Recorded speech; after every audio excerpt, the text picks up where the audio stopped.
I can just pop it up a little bit. It Yeah. does creak a little when you move it, but if you need Okay. to move it up, but you shouldn't need to lead in. The show adjustment sound.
Good morning. Welcome to First Parish Brewster. We are a Unitarian Universalist welcoming congregation of people of diverse philosophies and beliefs, people of various cultures and races, sexual orientations, gender identities, abilities, and socioeconomic backgrounds. Whoever you are, wherever you are on your path, may this be a place of rest and restoration on your journey. I'm Reverend Jessica Clay, the minister of this congregation. Happy to be welcoming you to the service today with Wilderness Sarechild, our worship associate. I'd also like to welcome our guest musician, soprano Olivia DeBari. Welcome, Olivia. She is a rising junior at Simpson College studying vocal performance. Olivia's credits include the Iowa premiere of the American opera Enchanted Pig. That sounds like a very interesting opera. She is the daughter of pianist Lisa Gross. Welcome. Our services are recorded and available on our YouTube channel midweek. We do ask that all over the age of 4 mask while in our building, so check your mask. Is it on your face, above your nose? Please keep it there, and if it's not, your neighbors will remind you gently and lovingly. Please silence your cell phones. We ask that all wear their name tags or fill out the sticker name tags in an effort to be more welcoming. We also welcome the noises, movements, and mirth that little ones bring to our services, and we do have summer programming for the little ones downstairs if families are interested. Our services are 60 to 75 minutes long. If you need to leave before then, you're welcome to use the doors at the rear of the sanctuary. For those of you who may be first-time visitors this morning, welcome. Do we have any first-time visitors who'd like to introduce themselves? Okay, I see a hand. Let me bring a mic to you. Hold on.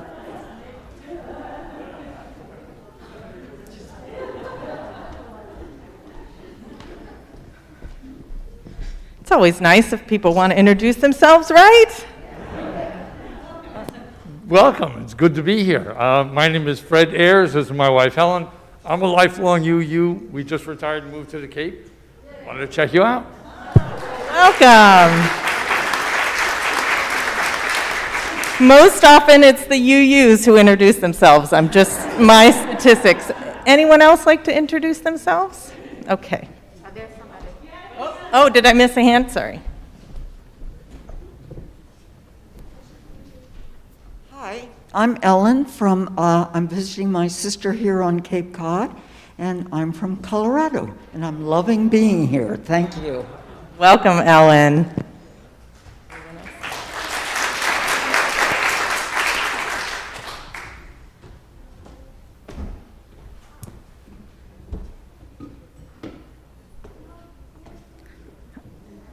And let's do a big wave to everybody streaming.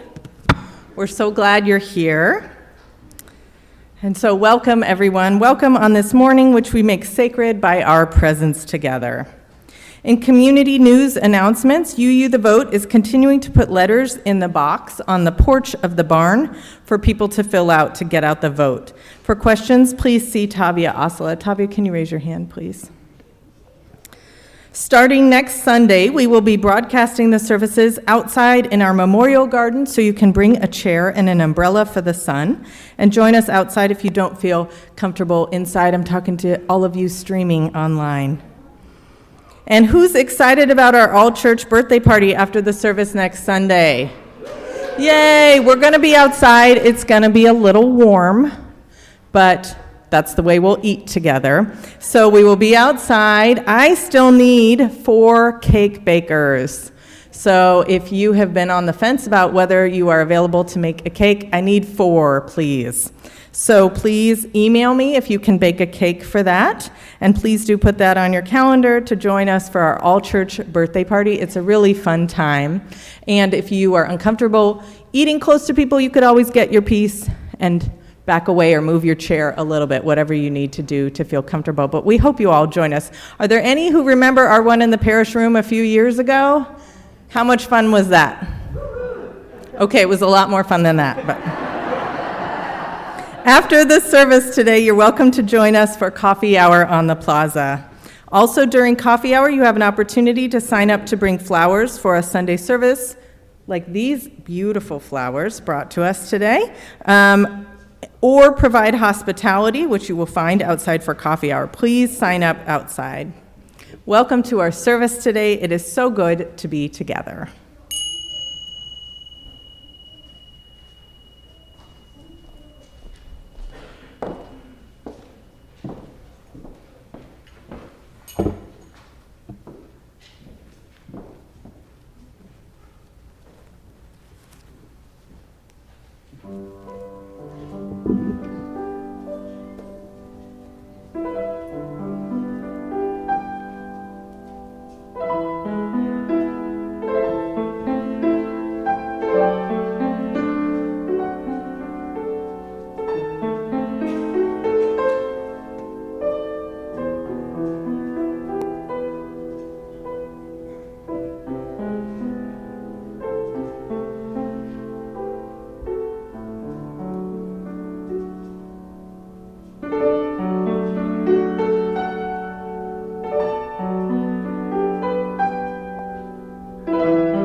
That was beautiful. Thank you so much.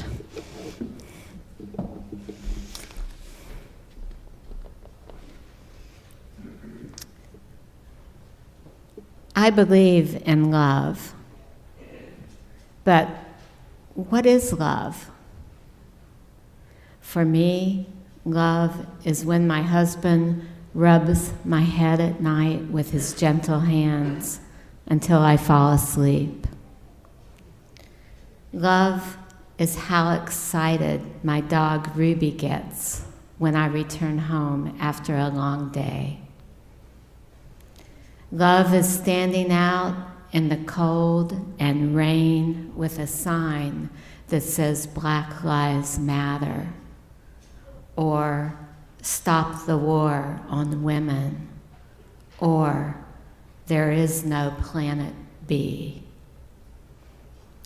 Love is taking care of one another through the numerous ministries we have at First Parish Brewster. Love is honoring the earth as our mother.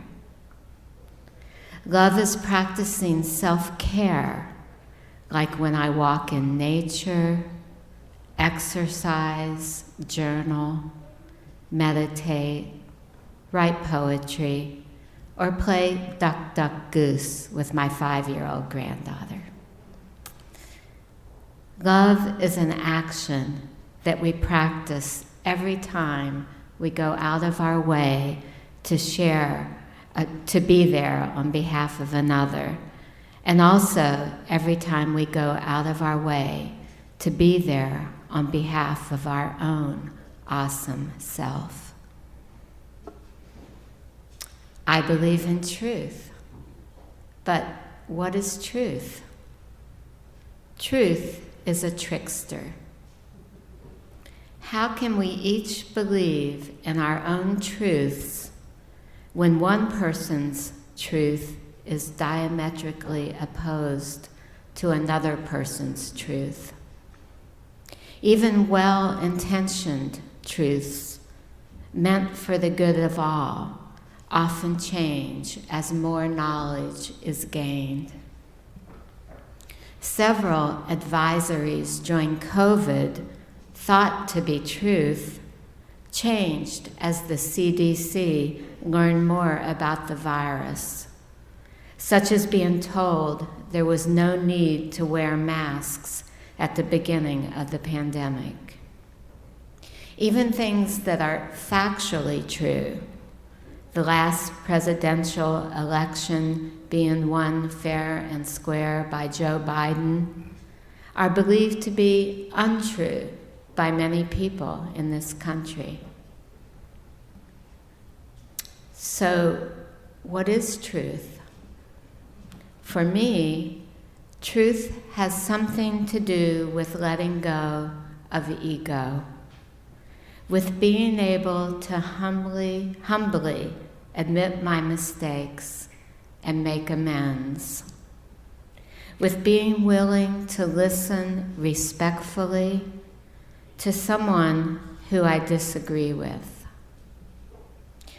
deciding when it is time for a relationship to be over because our disagreements have become toxic to both of us. Truth is being willing to change and grow. Truth is sometimes being open to other possibilities. Truth is also standing up for what I believe in, no matter the opposition. Practicing truth-telling does not need to be brutal. Telling your truth can be kind, even while direct. Truth is what we practice out of respect for one another, even when it is difficult. I believe in helping others. What is helping others? For me, as a therapist, I believe helping others is empowering them to believe in and do for themselves. There is a proverb that goes, if you give a person a fish, you feed them for a day. If you teach a person to fish, you feed them for a lifetime. And sometimes helping others involves a total, unconditional giving or receiving. I was once called by a friend at 2 a.m. who was having a mental health crisis. I drove to her house in Marston's Mills, which is the last thing I wanted to do in the middle of the night. But as I lay beside her in her bed, rubbing her back while she cried, I felt blessed to be trusted in this way.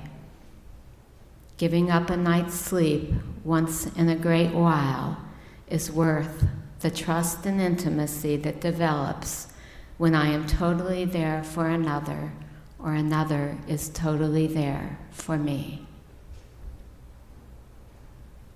I believe in the sacredness of life. What is the sacredness of life? For me, I believe there are many realms beyond this physical reality that we live in. In meditations and rituals, I have experienced visits from ancestors. I have met my own death. I have felt something larger than myself guiding me on my path. So yes, I believe in God, Goddess, Spirit, even though there is no way I can prove their existence. For others of you, the sacredness of life might mean the love that you share with others, or the feeling you get sitting in this room in beloved community, or watching a Cape Cod sunset. Life becomes sacred when we open ourselves to love, to beauty, to delight, even when the world is filled with shadow. Though I could go on and on with all that I believe, when I really think about it, all my beliefs are just subcategories of the creed of this church. We believe in love, we believe in truth, we believe in helping others, we believe in the sacredness of life. As we light the chalice this morning, we say, may it be so.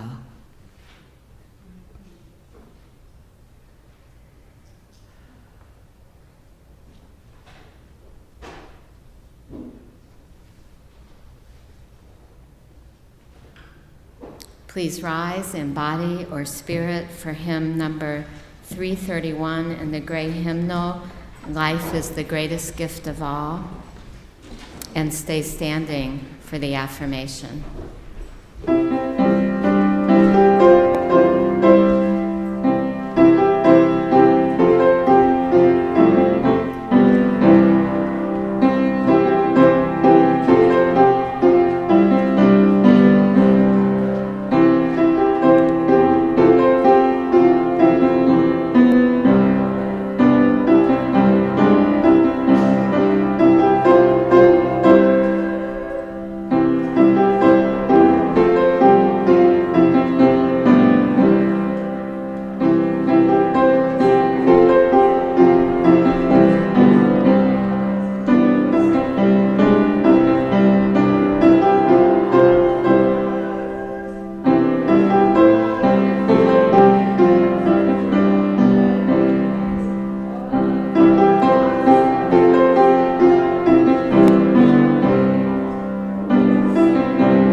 Okay, Kevin's not here today, but we tried.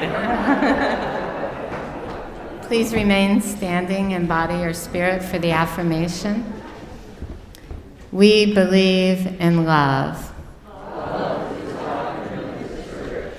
We believe in truth. We believe in helping others. We believe in the sacredness of life.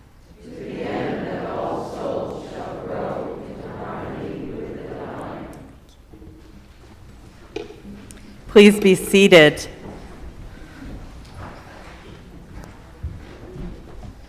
I'd like to invite up any of our children and youth for the Time for All Ages, and all of my volunteers can come line up behind this mic, and the children and youth can come and sit down in front. So you can go ahead and sit against the pew. Yeah, there you go. We're going to see 16 people try to coordinate what number they are. They all found out when they arrived this morning. A lovely phrase I like to say is voluntold. Okay. Welcome, everyone. Okay, our story this morning is The Old Turtle by Douglas Wood. Does anybody know this story? Okay, great. Once, long, long ago, yet somehow not very long, when all the animals and rocks and winds and waters and trees and birds and fish and all the beings of the world could speak and understand one another, there began an argument. Any of you had arguments this week? You're like, eh. Okay, Barry, thank you for admitting it. Come on now. It's a normal part of life. It began softly at first, quiet as the first breeze that whispered, "He is a wind." Oh, wait, I forgot to turn on the mic. Hold on. Sorry about that. He is a wind who is never still.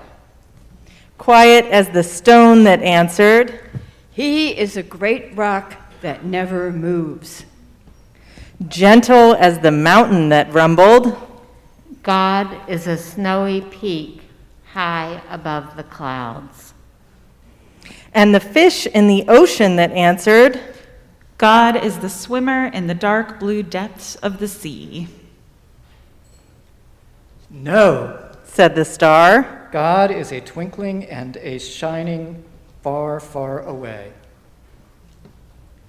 No, Replied the ant. God is the sound and a smell and a feeling who is very, very close. God, said the antelope, is a runner, swift and free, who loves to leap and race with the wind. She is a great tree, Murmured the willow. a part of the world, always growing and always giving. You are wrong. Argued the island. God is separate and apart.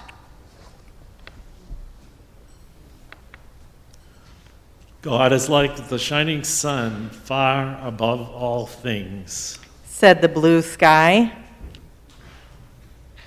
No, he is a river who flows through the very heart of things. Thundered the waterfall. She is a hunter. Roared the lion. God is gentle. Chirped the robin. He is powerful, Growled the bear. And the argument grew louder and louder and louder until... Wait. Nope. Not yet. Hold on. Until, stop! That was my part. I missed it. We didn't rehearse. Bear with us here. Stop! A new voice spoke. It rumbled loudly like thunder, and it whispered softly like butterfly sneezes. The voice seemed to come from Old Turtle. Now, they called Old Turtle, but Old Turtle was really a dragon. Now, Old Turtle hardly ever said anything and certainly never argued about things like God, but now Old Turtle began to speak. God is indeed deep, she said to the fish in the sea, and much higher than high, she told the mountains. He is swift and free as the wind, and still and solid as a great rock, she said to the breezes and stones. She is the life of the world, Turtle said to the willow, and always close by, yet beyond the farthest twinkling light, she told the ant and the star. God is gentle and powerful, above all things and within all things. God is all that we dream of and all that we seek, said Old Turtle, all that we come from and all that we can find. God is. Old Turtle had never said so much before. All the beings of the world were very surprised. Show me your very surprised faces. There we go. And became very quiet. But Old Turtle had one more thing to say. There will soon be a new family of beings in the world, she said, and they will be strange and wonderful. They will be reminders of all that God is. They will come in many colors and shapes with different faces and different ways of speaking. Their thoughts will soar to the stars, but their feet will move on the earth. They will possess many powers. They will be strong yet tender, a message of love from God to the earth, a prayer from the earth back to God. And the people came. But the people forgot. They forgot that they were a message of love, a prayer from the earth. And they began to argue about who knew God, who did not, where God was and was not, and whether God was or was not. And often the people misused their powers and hurt one another or killed one another. And they hurt the earth until finally even the forests began to die. And the rivers and the oceans and the plants and the animals and the earth itself, because the people could not remember who they were or where God was. Until one day there came a voice like the growling of thunder, but as soft as butterfly sneezes. Please, stop. The voice seemed to come from the mountain, who rumbled, Sometimes I see God swimming in the dark blue depths of the sea. And from the ocean, who sighed, He's often among the snow-capped peaks reflecting the sun. From the stone, who said, I sometimes feel her breath as she blows by. And from the breeze, who whispered, I feel his still presence as I dance among the rocks. And the stars said, God is very close. And the island said, And his love touches everything. And after a long, lonesome, and scary time, the people listened and began to hear and to see God in one another and in the beauty of all the earth. And Old Turtle smiled. And so did God. So ends our story today. You can head on out to summer programming.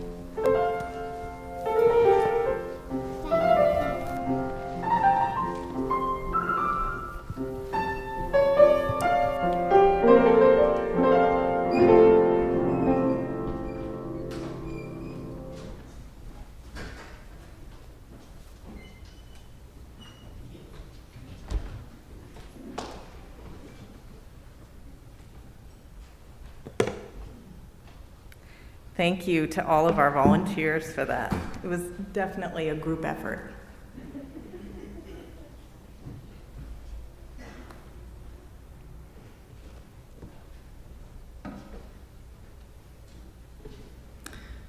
Now is our time for meditation and prayer. I invite you to settle into your seat. If you have anything in your hands, to set it next to you. Cast your eyes down or close them. Our meditation this morning is Spending Time in Silence by Stephen W. Dick.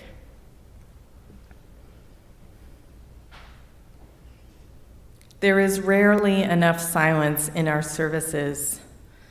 Perhaps we are too busy for silence. Perhaps we are afraid of what we might discover. Today, we give silence its place. Our meditation will include several minutes of silence, a luxury in this far from silent world. Let us pause to listen to the unheard world.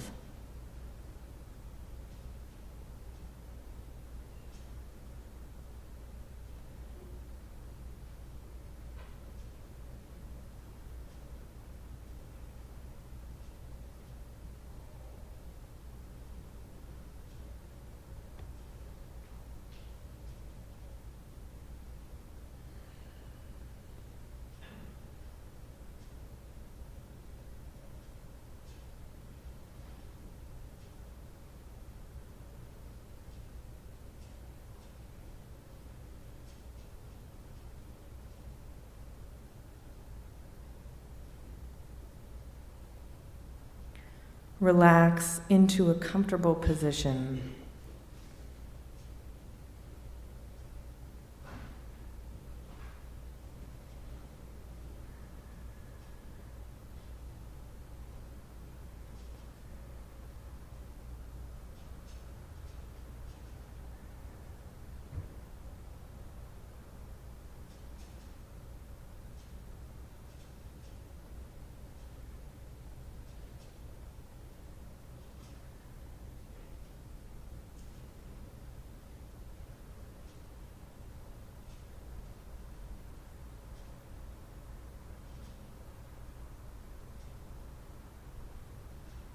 Breathe in and out very slowly.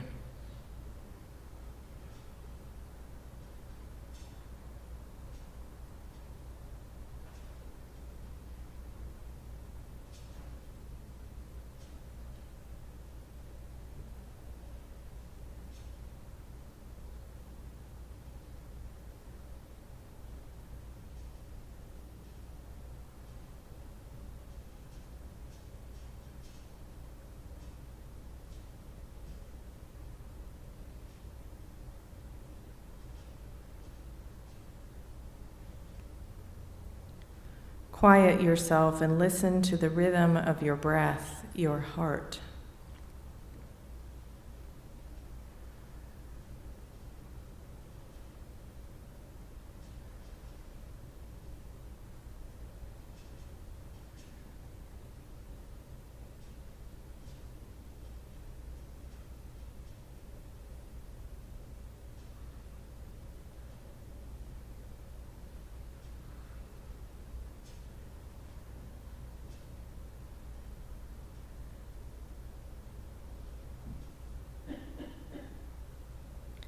Listen to the silence.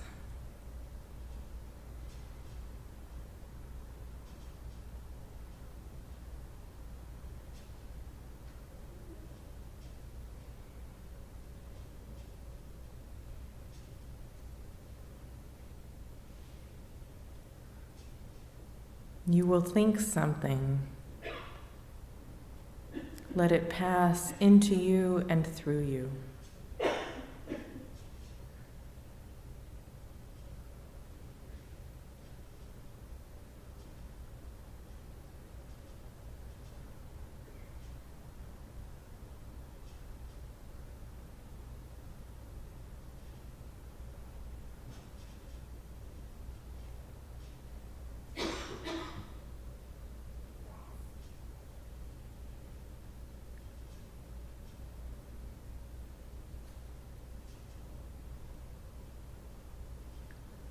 You will feel something. Let it pass into you and through you.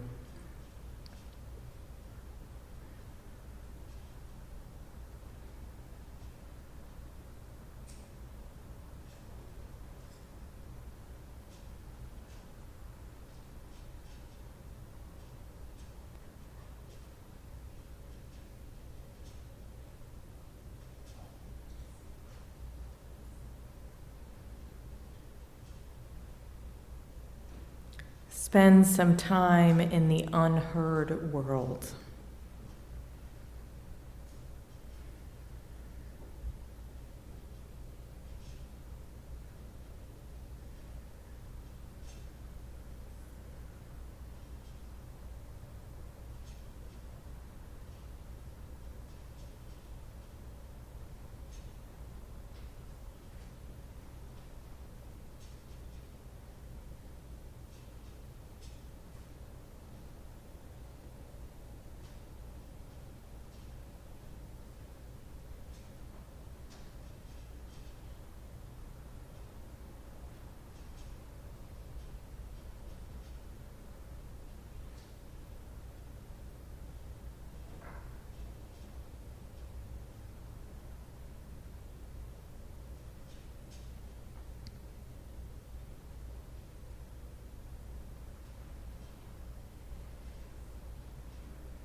We begin to return now to the world we usually hear.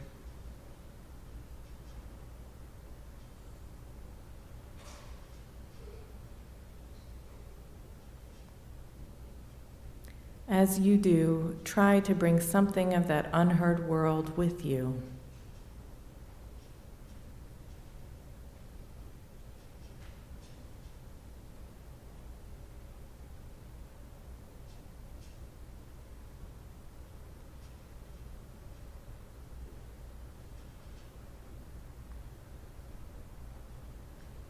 And remember to give yourself permission to return to the unheard world. Amen.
Good morning, everyone.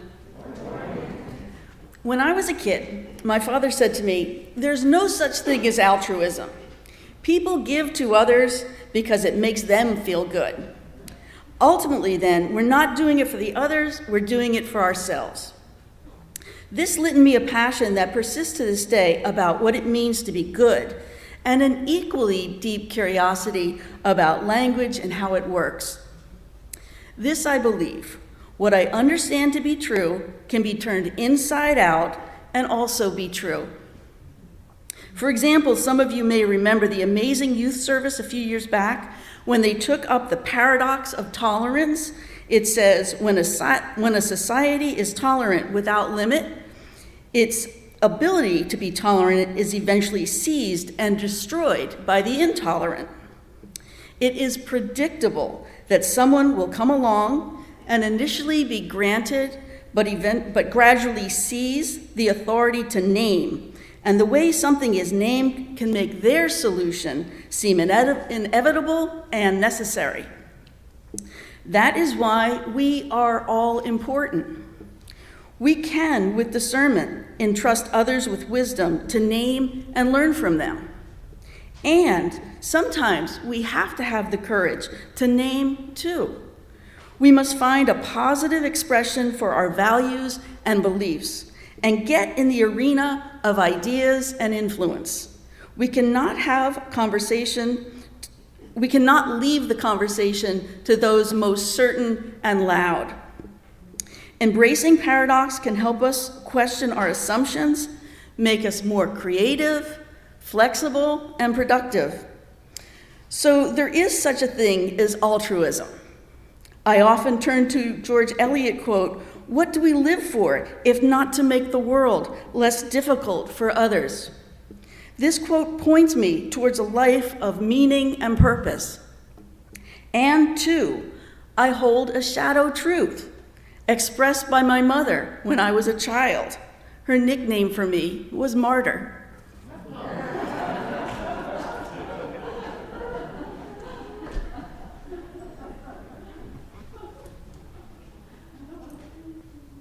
Please remain seated and sing hymn number 123 in your gray hymnal, "I Know This Rose Will Open." We'll sing it through 3 times. I don't know why I just gave you the number for Spirit of Life. 396. Thank you.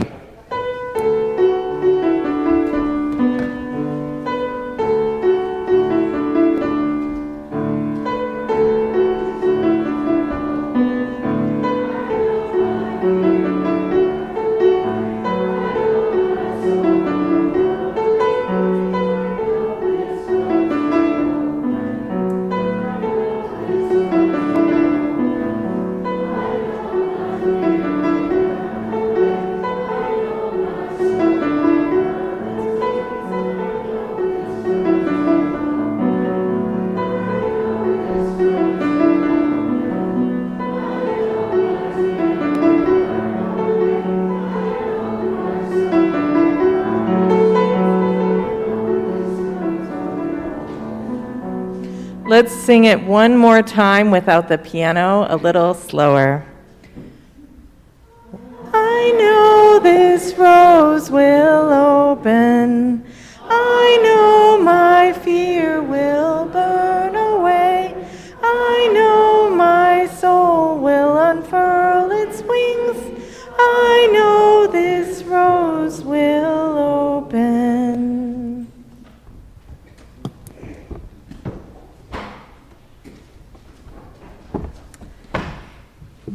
Each week we have the practice of splitting our offertory plate. Half of what's collected goes to the work of First Parish Brewster, and the other half goes to a worthy organization. This morning's offering is a split plate with the Black Ministerial Alliance of Greater Boston. The Black Ministerial Alliance of Greater Boston is a clearinghouse that collects and redistributes funds and technical assistance to build the capacity and strengthen faith-based and community organizations. Current investments in the BMA, have served over 106 faith-based and community-based organizations, which in turn have impacted over 26,000 youth and families in Boston's poorest neighborhoods. There are a couple of ways you can give today. You can text to give, the numbers in your order of service. You can put cash or a check made out to First Parish Brewster in the offertory box. For those streaming online, you can give on our website, or you can mail a check to the office as well. However you choose to give, we are grateful for your generosity. The offering will now be gratefully accepted.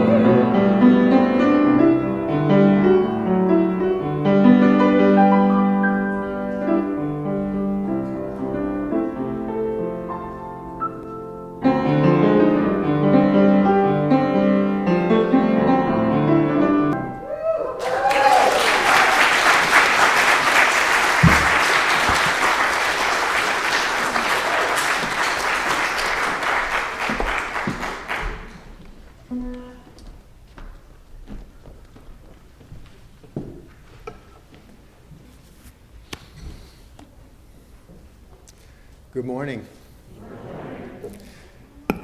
This I believe. I believe that life should be in search and in awe of knowledge and awareness from birth till the moment of death. I believe that we must also embrace and laugh with ambiguity, uncertainty, and mystery. I believe in an immense capacity of the human brain and soul. I believe that every molecule, every atom that passes through us contains a world of matter and spirit that no human, certainly not I, will ever come close to fully comprehending. I am a resolute agnostic. If there is a godlike being or force, it has not chosen to reveal itself to me in a way that I can recognize. Of course, it could just be that I'm not open or able to recognize it. But either way, my lack of recognition does not mean that that being or force does not exist. There are a number of analogies that I use to try and grasp that, but the most compelling one for me is gravity. It is arguably one of the 2 or 3 most essential physical forces in the universe and in each of our lives. There's no question of believing it or disbelieving it, and yet we cannot see it. And scientists still do not fully understand what is moving through the air between a ball that I drop and the ground.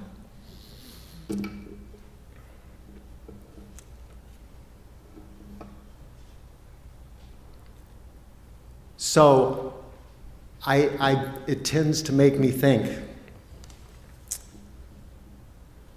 that just because we cannot see something, just because we cannot understand it,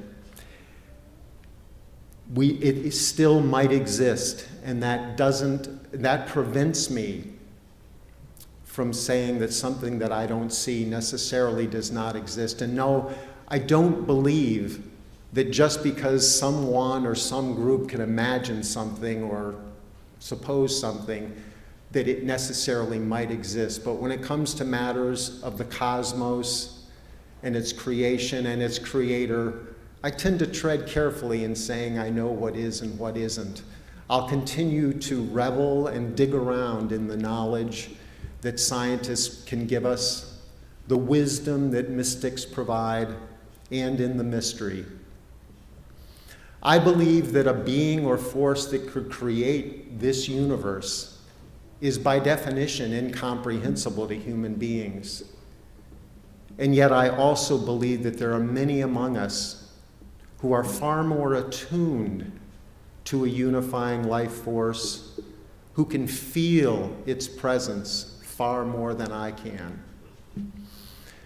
Lastly, I too believe in love, and I believe in pursuing love with a partner, with a friend, with a community, with as constant and as compassionate an honesty as I can muster, with a deep and open curiosity about all emotions, and with a constant understanding that my passionately held truths are not everyone's. I believe that love contains various biological and chemical synapses that scientists have come to understand. I also believe that it includes a bonding between people and other living things, between people and their life force that is breathtaking, beautiful, and baffling in its power.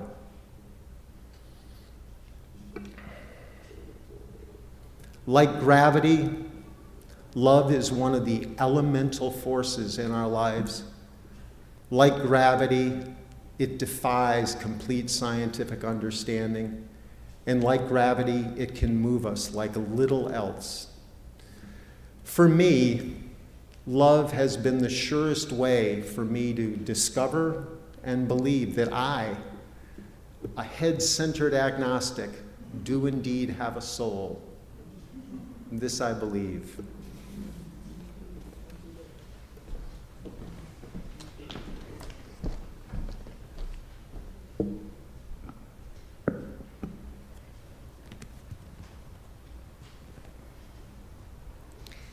Many of you know I walked the Camino several months ago, And when I was on the Camino, which is a pilgrimage route in the north of Spain, there's actually many Caminos, but the one I was on was in the north of Spain, I was hoping to renew my connection with God or the God of my understanding. I was hoping to have some really profound spiritual experiences to remind me that I wasn't alone. No pressure. The God of my understanding fits within process theology, a God of continuous unfolding, a God of becoming, not fixed in any one person or gender, but a God who comes into being as part of our relationships with each other. Process theology believes that the minute you try to grasp onto God as a concept, the concept has already left because it's not fixed, but it's a God of process, of being in process, and part of that process is being in relationship to each other. And yet, I have had a couple of pretty profound spiritual moments in my life that don't fit within process theology framework. But still, process theology fits the closest for me. It's the one that makes sense to me, and I just sit with the questions around my mystical experiences. The first was when I was baptized as a born-again Christian at the age of 12 in the Pacific Ocean. And the second was a few months later when I was crying in my bed in the middle of the night, feeling the most alone I had felt at that point in my entire life. I was bereft and deeply troubled, and I prayed fervently to Jesus as I cried in my bed. There were strained family relationships at home, and I was afraid of many things at that point in time, afraid of being unlovable, afraid of making the wrong choices. I felt so alone. And as I was praying in the middle of the night, with tears running down my face, I felt a hand wipe my tears. There was no one in the room with me, and I believed it was Jesus telling me I wasn't alone. As I got older and fell out of love with born-again Christianity and left religion altogether, I tried to rationalize what happened. I tried to discount my experience because mystical experiences did not align with the atheism that I was living into, and I'm aware there are atheists who are religious in here, but at the time I was not. And as I went through my 20s and started searching for religion in my early 30s, I knew exactly what I didn't want, which was the born-again Christianity of middle school, but I didn't know what I was for. I didn't know what would feed my soul, but the first time I entered a Unitarian Universalist church, I felt like I had come home. It could have been the rainbow flags or the symbols of the world religions, or just the feeling that this place doesn't have all the answers, but we can find them together. The first few years I was a UU, and people would ask me, well, what do UUs believe? How many of you have been asked that? I would just hand them a card with the principles. By the way, you can find these cards in the hallway after. You can also find the principles in the beginning of the gray hymnal. I knew I agreed with every single principle there, and those were all the answers I needed. A few years later, when I decided to enter seminary, I felt like I had to have it all figured out. I had to actually know what I believed in order to lead people. But the more I tried to lock it down, the more questions I had. Very UU of me. There was 1 year of seminary where I wondered if Unitarian Universalism was right for me at all, because I spent the year attending other churches, because I missed that deeper sense of connecting with spirit that happened in mostly Christian churches. But there were many things that I didn't miss about those churches, and I returned to Unitarian Universalism with an awareness that I had to do a lot of my own searching for that mystical connection with spirit that I was craving. When I took a class on process theology my last semester of seminary, everything fit. This was an idea of God that I could get behind. That God is in the beauty that naturally occurs before you in the crashing of the waves, in the Brewster Flats. God is in a soul connection with a kindred spirit. This is God in process. And that when we limit ourselves, or when society limits in terms of oppression in the world, that limits God.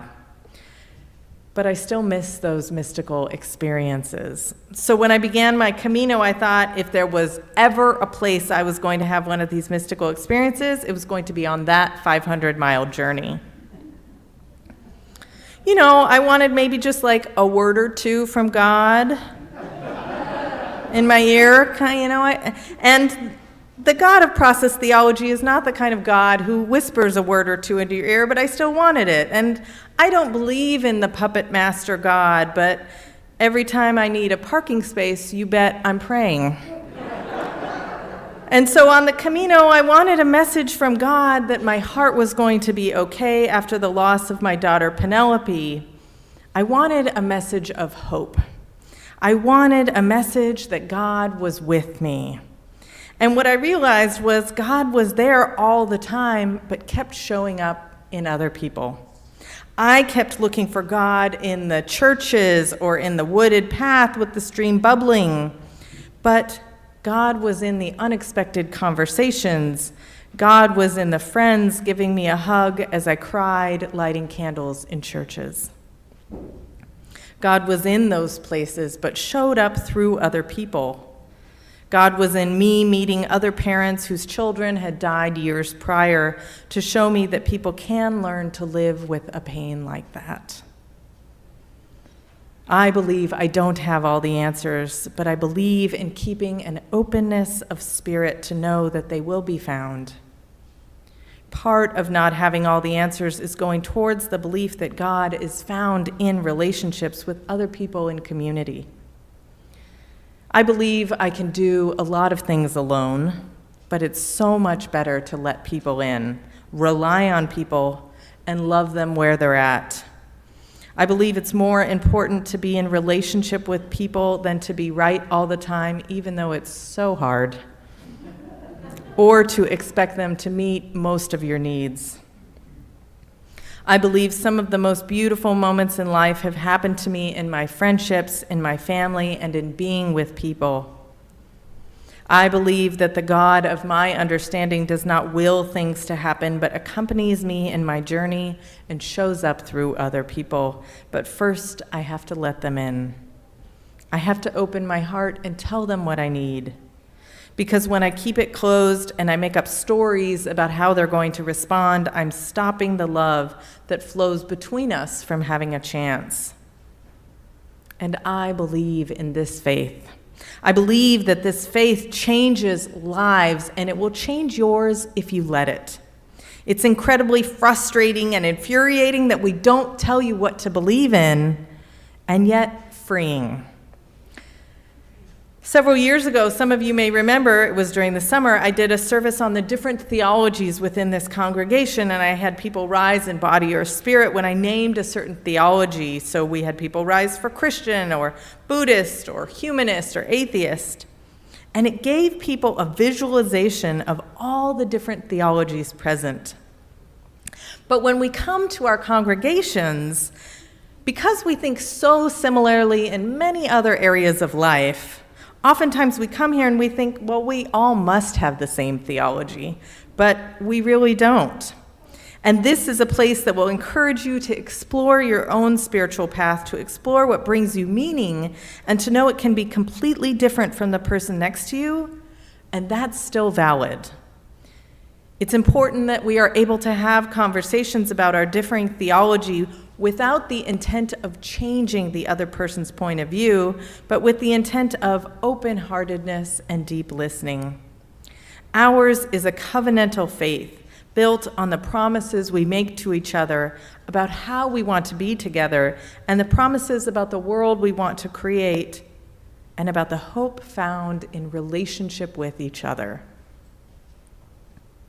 So right now, I know you're getting antsy. I know these pews aren't the most comfortable, but stay with me for a couple of moments. I invite you to just take a few breaths and think about, what do you believe in? So if someone comes up to you at coffee hour outside and says, what do you believe in?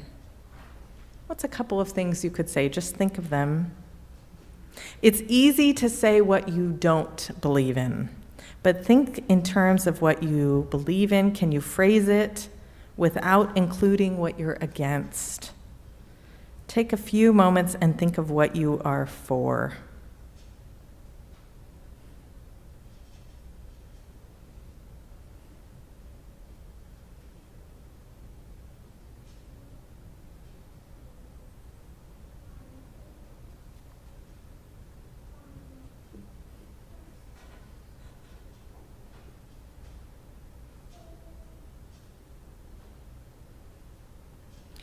We are so quick to share with each other our thoughts and feelings on the news, on visitors to Cape Cod and the traffic that comes with them, on the latest restaurant open in town. I hope that you will share with each other what you are for. I hope you will share with each other those mystical experiences that you just can't explain. And I hope that you are met with an open heart, deep listening, and non-judgment. I hope that you will trust each other to hold our different theologies underneath our wide tent where there is room for all. There is room enough for us all in it, and we are all a part of making each other welcome. One of the greatest privileges of being your minister is hearing your stories of how this faith has changed you and of what you believe in. Please keep sharing them with each other and share them with me. This is a profound gift. Amen. Please rise in body or spirit for our closing hymn, number 108, My Life Flows On in Endless Song.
Will you turn and face the middle of the room? And upstairs, you can just turn and face each other.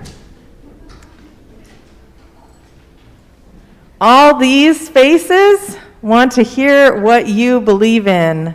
All these hearts want to hear it as well. I'm just making that assumption.